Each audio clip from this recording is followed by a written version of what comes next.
पंतप्रधान नरेंद्र मोदी यांच्या नेतृत्वाखाली भारतीय रेल्वेच्या माध्यमातून संपूर्ण देशाला जोडलं जात आहे। त्याचबरोबर महाराष्ट्राच्या रेल्वे विकासात गेल्या दशकभरात ऐतिहासिक बदल घडले आहेत। ठाणे आणि मुलुंड स्टेशन दरम्यानच्या नवीन रेल्वे स्थानकाच्या कामाला गती द्यावी, दिवा रत्नागिरी पॅसेंजर ट्रेन पुन्हा दादरपर्यंत सुरू करावी, कोकणच्या सर्व गाड्यांना दिवा स्थानकावर थांबा द्यावा, कल्याण पुणे लोकल करावी, दिवा वसई लोकल सेवा वाढवावी, रेल्वे कर्मचाऱ्यांसाठी राखीव असलेल्या स्पेशल ट्रेनमध्ये ज्येष्ठ नागरिक विद्यार्थी यांच्यासाठी काही राखीव जागा ठेवाव्यात, अशा आणि प्रवाशांना अनेक सोयी सुविधा देण्याच्या विविध मागण्या खासदार नरेश म्हस्के यांनी संसदेत केल्या आहेत। लोकसभेत रेल्वे मंत्रालयाशी संबंधित अनुदानित मागण्यांवर चर्चा करताना ठाणे लोकसभेचे खासदार नरेश म्हस्के यांनी ठाणे, कल्याण, भिवंडी, पालघर लोकसभा मतदारसंघातील रेल्वे प्रवाशांच्या अडचणी, सोयी सुविधा आणि त्याचबरोबर नवीन गाड्या सुरू करण्यासंदर्भात आग्रही मागण्या केल्यात।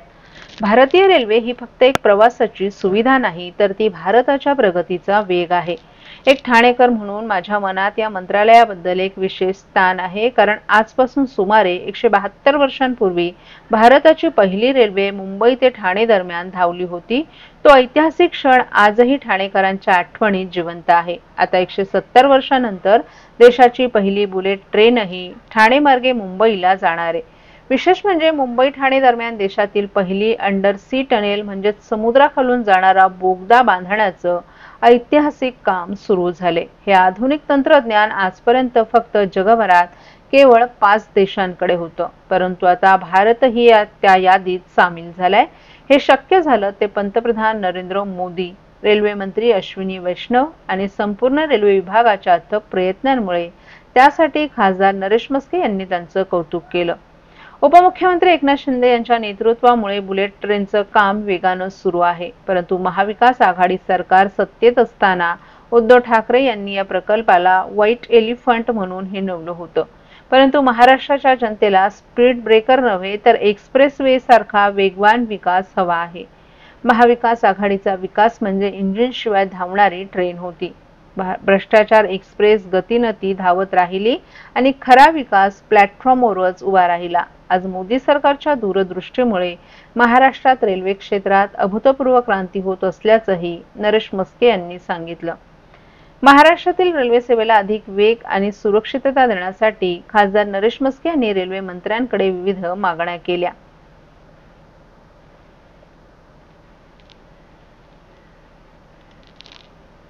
महाराष्ट्रातील भगिनींना आधार देणारी राज्य शासनाची मुख्यमंत्री माझी लाडकी बहीण योजना।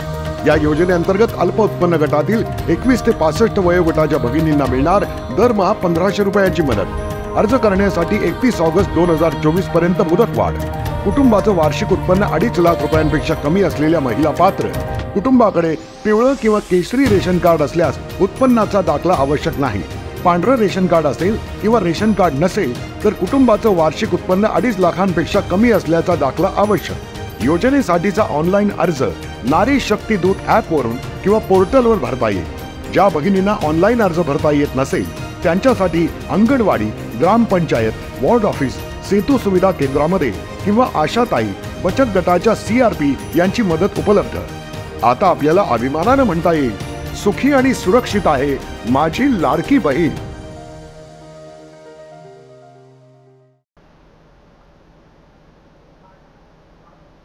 गणेशोत्सवासह शिमगोत्सव हा कोकणी चाकरमान्यांचा अत्यंत आत्मीयतेचा सण।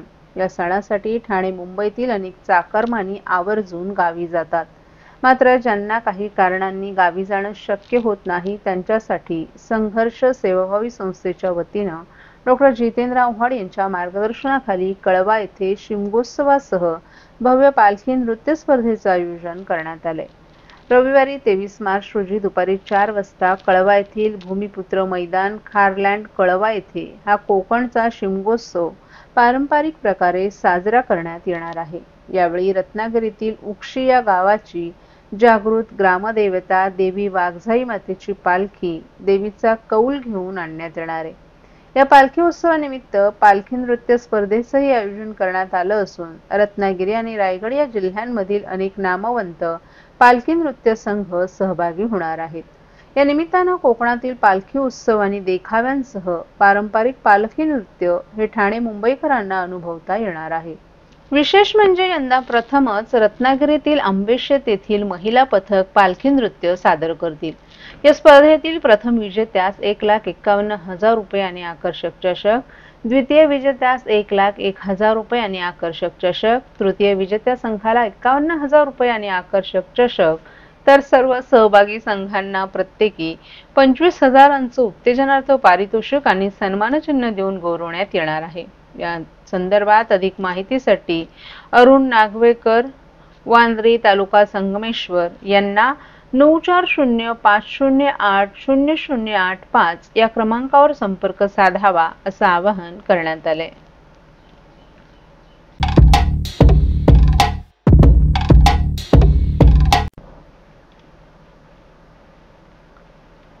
सीपी तलाव परिसरातील कचरा हस्तांतरण केंद्रावरील कचरा टाकण्यास स्थानिकांनी विरोध केल्यामुळे गेल्या 4 दिवसांपासून ठप्प झालेले घरोघरी कचरा संकलनाचं काम सुरू झालं असलं तरी ठाणे, घोडबंदर, नौपाडा भागातील गृहसंकुलांबाहेरील कचऱ्यानं भरलेले डब्बे मात्र तसेच दिसून येत आहेत। याशिवाय घंटागाडी सेवा ठप्प झाल्यामुळे रस्त्यावर कचरा टाकण्याचे प्रकारही वाढले असून यामुळे शहरातील रस्त्यांवर अनेक ठिकाणी कचऱ्याचे ढीग दिसून येत आहेत।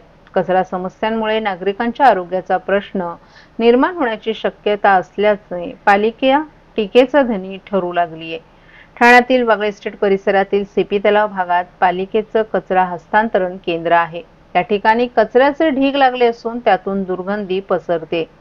यामुळे स्थानिक नागरिक हैराण होत असतानाच गेल्या 8 दिवसात या ठिकाणी 2दा आग लागल्याचेही प्रकार घडले। या आगीच्या धुराचा त्रास झाल्यानं स्थानिकांनी कचरा टाकण्यास विरोध केलाय। यामुळे ठाण्यातील घरोघरी घंटागाडी मार्फत कचरा संकलन करण्याची प्रक्रियाही ठप्प झाली होती।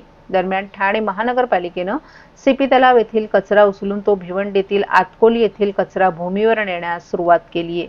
हे काम 24 तास आणि 3 सत्रांमध्ये करण्यात येत असून दिवसाला सरासरी 90 वाहनं हा कचरा नेत आहेत। आतापर्यंत 12,000 मेट्रिक टन कचरा पालिकेनं आतकोली येथील कचरा भूमीवर नेला आहे।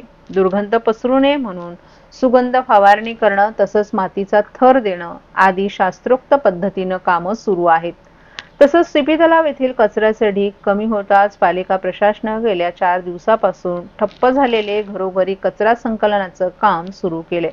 परंतु कचरा संकलन प्रक्रियेची विस्कटलेली घडी अद्याप रुळावर आली नसल्यामुळे ठाणे, घोडबंदर आणि नौपाडा भागातील गृहसंकुलांबाहेरील कचऱ्यानं भरलेले डब्बे तसेच दिसून येत आहेत। याशिवाय घंटागाडी सेवा ठप्प झाल्यामुळे रस्त्यावर कचरा टाकण्याचे प्रकार वाढले असून यामुळे शहरातील रस्त्यांवर अनेक ठिकाणी कचऱ्याचे ढीग दिसून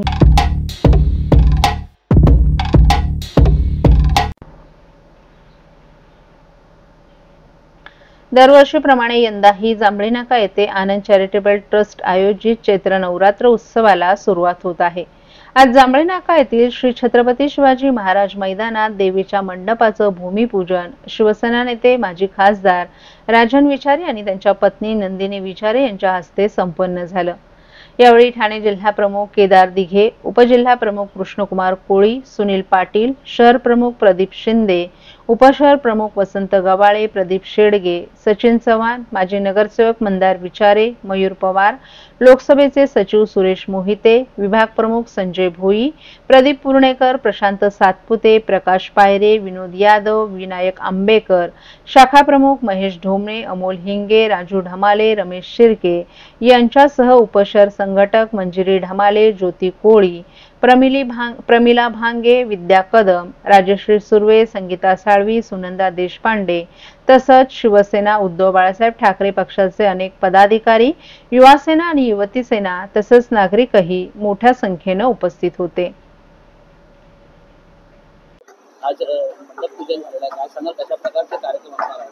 मला वाटतं दरवर्षीप्रमाणे यंदा सुद्धा गुढीपाडव्याच्या दिवशी या उत्सवाची सुरुवात होणार आहे। गुढीपाडव्याला देवीचं आगमन होणार आहे आणि मला वाटतं गेली 29 वर्ष आनंद चॅरिटेबल ट्रस्टच्या माध्यमातून हा उत्सव या ठिकाणी करतोय आणि तुम्ही बघितलं असेल सर्व जाती धर्मातल्या लोकांना एकत्र करून हा उत्सव या ठिकाणी आपण सुरू केलेला आहे आणि ठाणेकर त्याची वाट बघतायत. साहेब, कशा प्रकारचा देखावा यावर्षी असणार? यावेळेला जे प्रसिद्ध असं गणपती पुळ्याचं जे मंदिर आहे रत्नागिरीचं, त्याची प्रतिकृती या ठिकाणी उभी राहणार आहे. कोणकोणते कार्यक्रम या मला वाटतं तुम्हाला ते कार्यक्रमाचे सर्व देते. साहेब,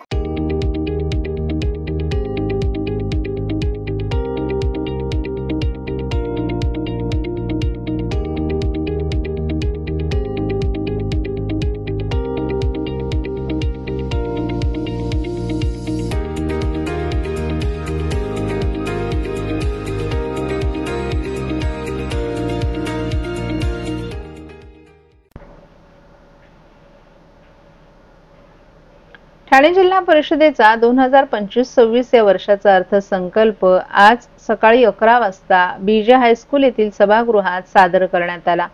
जिल्हा परिषदेचे मुख्य लेखा व वित्त अधिकारी वैजनाथ बुरुडकर यांनी मुख्य कार्यकारी अधिकारी रोहन घुगे यांच्याकडे अर्थसंकल्प सादर करण्यासाठी अर्थसंकल्पाची प्रत यावेळी प्रदान केली. जिल्हा परिषदेचे मुख्य कार्यकारी अधिकारी तथा प्रशासक रोहन घुगे यांनी जिल्हा परिषदेचा 108.93 कोटी रुपयांचा अर्थसंकल्प सादर करताना लोकाभिमुख, गतिमान, पारदर्शक अर्थसंकल्प आहे असं प्रतिपादन केलं.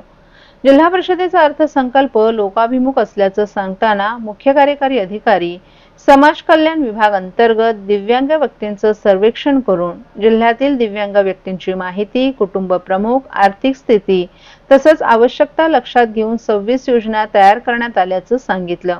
तसंच ग्रामपंचायत विभागाअंतर्गत घरपोच सोयी सुविधा पोहोचवण्यासाठी आपले सरकार सेवा केंद्र तसंच ऑनलाईन शासकीय दाखले देण्यासाठी ॲप मार्फत कामकाज करण्यात येणार असल्याचंही त्यांनी सांगितलं.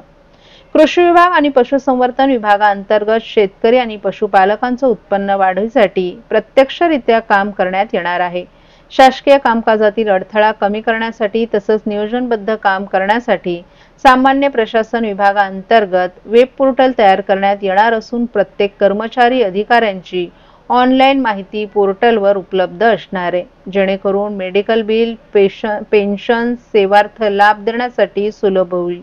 रोगनिदान चाचण्या, ई-संजीवनी कार्यक्रम, दिव्यांगांना सार्वजनिक इमारती सुगम्य करणं आदी लोकाभिमुख कार्यक्रम राबवताना वैद्यकीय प्रतिकृती देयक, भविष्य निर्वाह निधी, मालमत्ता नोंदणी, काम वाटप आदींची संगणकीय प्रणाली निर्माण करून पारदर्शक आणि गतिमान कार्य करण्याचं यावेळी आश्वासित करण्यात आलं. जिल्हा परिषदेचं स्व उत्पन्न वाढ करण्यासाठी मालमत्ता रजिस्ट्रेशन पोर्टल तयार करण्यात येणार आहे. CSR फंड कोट्यावधी रुपये असून त्याचं नियोजन योग्यरित्या करण्यासाठी CSR फंड यासाठी वेब पोर्टल तयार करून मदत करणाऱ्या सामाजिक संस्था यांना फंडाची आवश्यकता लक्षात आणून देण्याचं काम या पोर्टल मार्फत करण्यात येईल. तसंच आवश्यक त्या ठिकाणी CSR फंड वापरण्याचं नियोजन जिल्हा परिषदेमार्फत करण्यात येणार आहे. जिल्हा परिषद शाळेत विद्यार्थ्यांच्या गुणवत्ता वाढीसाठी राबवण्यात आलेल्या दिशा कार्यक्रमाची दखल राज्य शासनाद्वारे घेण्यात आली असून दिशा कार्यक्रम राज्यस्तरावर राबवला जाणार आहे. तर ठाणे जिल्हा परिषदेची प्रायोगिक तत्वावर निवड करण्यात आली आहे. शैक्षणिक गुणवत्ता तसंच भौतिक सुधारण्यासाठी जिल्हा परिषदेच्या शाळेचं देखभाल दुरुस्ती करण्याचं कामकाज देखील करण्यात येणार आहे. तसंच जिल्हा परिषद निधीमध्ये स्व उत्पन्नासह राज्य, केंद्र शासन आणि इतर यंत्रणांकडून निधी प्राप्त होत असतो. त्या अनुषंगानं जिल्हा परिषदेचं स्व उत्पन्न अंतर्गत अर्थसंकल्प हा पूरक प्रकारचा असून सर्व विभागांना त्या अनुषंगानं निधी वाटप करण्यात आलाय. या योजना राबवताना इव्हिडन्स बेस्ड पॉलिसी मेकिंग आणि क्लस्टर डेव्हलपमेंट या धोरणांचा समावेश करण्यात आला असून 2025-26 चा अर्थसंकल्प त्यास दिशा देणारा आहे.